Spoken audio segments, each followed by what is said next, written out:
నమస్తే STV live కి స్వాగతం. ప్రజాభవన్ లో తెలంగాణ రాష్ట్ర ఉప ముఖ్యమంత్రి విద్యుత్ శాఖ మంత్రులు శ్రీ బట్టి Vikramarka Mallu Telangana electricity SC ST employees welfare association 2002/2010-2026 Jai Bhim dairy calendar ఆవిష్కరణ చేశారు. ఈ కార్యక్రమంలో నకరికల్ శాసనసభ్యులు అసోసియేషన్ అధ్యక్షులు వేముల వీరేశం, అసోసియేషన్ వ్యవస్థాపకులు సెక్రటరీ జనరల్ మాతంగి శ్రీనివాస్, మానకొండూరు శాసనసభ్యులు కవ్వంపల్లి సత్యనారాయణ, ప్రొఫెసర్ కాశీం దర్వు ఎల్లన్న, కార్యనిర్వాహక అధ్యక్షులు పిఎం రాజు, TG Genco, TG Transco, TG SPDCL, TG NPDCL కంపెనీలు, వివిధ జిల్లాల రీజనల్ అధ్యక్ష కార్యదర్శులు, నాయకులు మరియు కేటీపీపీ రీజనల్ ప్రధాన కార్యదర్శి బొమ్మకంటి రాజేందర్ సభ్యులు అధిక సంఖ్యలో పాల్గొన్నారు.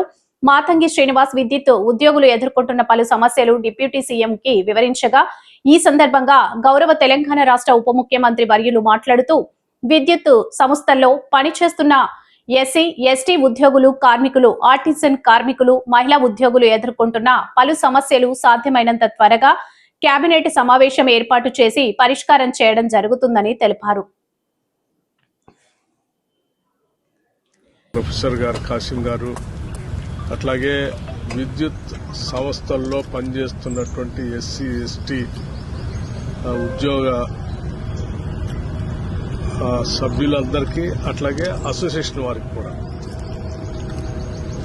గౌరవ అధ్యక్షులుగా ఉన్నటువంటి వాళ్ళకి, దీన్ని మద్దతు ఇస్తున్నటువంటి వాళ్ళందరికీ ముందుగా నా హృదయపూర్వకమైనటువంటి నమస్కారాలు. ఈ హక్కుల కోసం భారత రాజ్యాంగం డాక్టర్ బాబాసాహెబ్ అంబేద్కర్ ఏ హక్కులైతే కల్పించి ఉద్యోగ వ్యవస్థల్లో ప్రత్యేకంగా ఎస్సీ ఎస్టీ అసోసియేషన్స్కి ప్రత్యేక రాయితీలు ఇచ్చి ఆ హక్కులను కాపాడటం కోసం ఈ సంఘాలు నడిపిస్తూ మీరంతా ఉద్యోగస్తుల వాళ్ళ పరిరక్షణ కోసం ప్రయత్నం చేస్తున్నందుకు మీ అందరినీ నేను హృదయపూర్వకంగా అభినందిస్తూ, భవిష్యత్తులో మీకు ఎక్కడ ఎటువంటి సమస్యలు వచ్చినా ఈ సంఘానికి సంబంధించి కానీ ఉద్యోగస్తులకు సంబంధించి కానీ ఈ ప్రభుత్వం ఆ సమస్యలను పరిష్కారం చేయడానికి సిద్ధంగా ఉందని నేను చాలా స్పష్టంగా చెప్తా ఉన్నాను.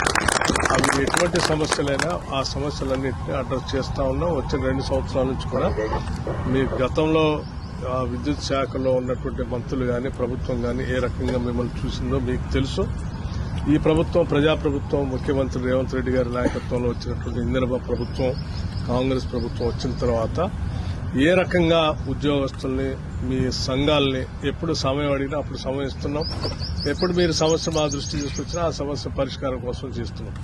మేమెవరూ ప్రభుత్వ పరంగా సంఘాలపైన కానీ ఉద్యోగస్తులపైన మా అభిప్రాయాలను రుద్దట్లేదు. మీ అభిప్రాయాలను తీసుకొని డెమోక్రటిక్ గా ఆ సమస్యల పరిష్కారం కోసం ప్రయత్నం చేస్తా ఉన్నాం.